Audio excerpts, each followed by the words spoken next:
ഇസ്രയേലിനൊപ്പം America കൂടി യുദ്ധത്തിൽ പങ്കാളിത്തമാകുന്നു. അമേരിക്കയുടെ ബോംബ് വർഷം ഉണ്ടാകുന്നു ഇറാനിൽ. തിരിച്ചടിയായി ഇറാൻ ഇസ്രയേലിലേക്ക് 30ഓളം മിസൈലുകൾ തൊടുത്തുവിട്ടു. ടെല്ലവീവിലും ഹൈഫയിലും ഒക്കെ അത്തരത്തിൽ സ്ഫോടനങ്ങൾ കേട്ടതായി ദൃക്സാക്ഷികളടക്കം പറഞ്ഞു. വലിയ നാശനഷ്ടം ഇസ്രയേലിൽ സംഭവിച്ചുകൊണ്ടിരിക്കുന്നു. ഈ ഘട്ടത്തിൽ ഓപ്പറേഷൻ സിന്ധുവിൻ്റെ ഭാഗമായി ഇറാനിൽ നിന്നുള്ള വിമാനം ദില്ലിയിലെത്തി.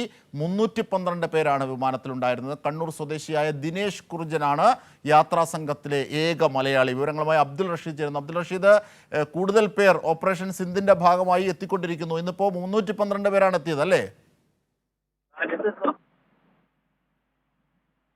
അജിംഷാദ്, തീർച്ചയായും ഇറാൻ ഇസ്രായേൽ സംഘർഷം രൂക്ഷമായ പശ്ചാത്തലത്തിൽ ഇന്ത്യക്കാരുമായുള്ള 6ാമത്തെ വിമാനമാണ് അല്പസമയം മുമ്പ് ദില്ലിയിലെ ഇന്ദിരാഗാന്ധി വിമാനത്താവളത്തിൽ എത്തിയിട്ടുള്ളത്. 312 യാത്രക്കാരാണ് ഈ വിമാനത്തിൽ ഉണ്ടായിരുന്നത്. കണ്ണൂർ സ്വദേശിയായിട്ടുള്ള ഒരാൾ കൂടി ഈ വിമാനത്തിൽ ഉണ്ടായിരുന്നു. എന്തായാലും ജമ്മു കാശ്മീരിൽ നിന്നുള്ള 200ഓളം വിദ്യാർത്ഥികളും അതോടൊപ്പം മറ്റു സംസ്ഥാനങ്ങളിലെയും വിദ്യാർത്ഥികളും അതോടൊപ്പം മറ്റു ആളുകളുമാണ് ഈ സംഘത്തിനൊപ്പം ഉണ്ടായിട്ടുള്ളത്. നിലവിൽ 1428 ഇന്ത്യൻ പൗരന്മാരെ ഇറാനിൽ നിന്നും ഒഴിപ്പിച്ചതായി വിദേശകാര്യ മന്ത്രാലയം വ്യക്തമാക്കുകയും ചെയ്തിട്ടുണ്ട്. ഇസ്രായേലിൽ നിന്നുള്ള ഒഴിപ്പിക്കൽ കൂടി ഉടൻ ആരംഭിക്കുമെന്നാണ് വിദേശകാര്യ മന്ത്രാലയം അറിയിച്ചിട്ടുള്ളത്. എന്തായാലും ഇന്ന് 11:30 രാത്രി 11:30 കൂടി ഇറാനിൽ നിന്നുള്ള മറ്റൊരു വിമാനം കൂടി ദില്ലിയിൽ എത്തിച്ചേരുമെന്നാണ് നമുക്ക് ലഭ്യമാകുന്ന വിവരം. ഇത്തരത്തിൽ ഘട്ടം ഘട്ടമായി എല്ലാ ഇന്ത്യക്കാരെയും ഇറാനിൽ നിന്നും ഇന്ത്യയിലേക്ക് തിരിച്ചെത്തിക്കുക എന്നുള്ളതാണ് ഇപ്പോൾ വിദേശകാര്യ മന്ത്രാലയത്തിന്റെ പ്രധാനപ്പെട്ട ലക്ഷ്യമെന്ന് പറയുന്നത്. അതിന്റെ ഭാഗമായാണ് ഇപ്പോൾ ദിനം പ്രതി 2-ലധികം വിമാനങ്ങൾ ദില്ലിയിലേക്കും അതോടൊപ്പം രാജ്യത്തിന്റെ മറ്റു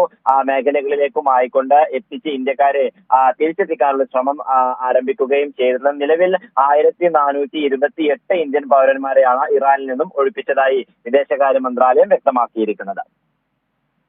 ശരി, അബ്ദുൾ റഷീദാണ് സമഗ്രമായ വിവരങ്ങൾ നൽകിയത്.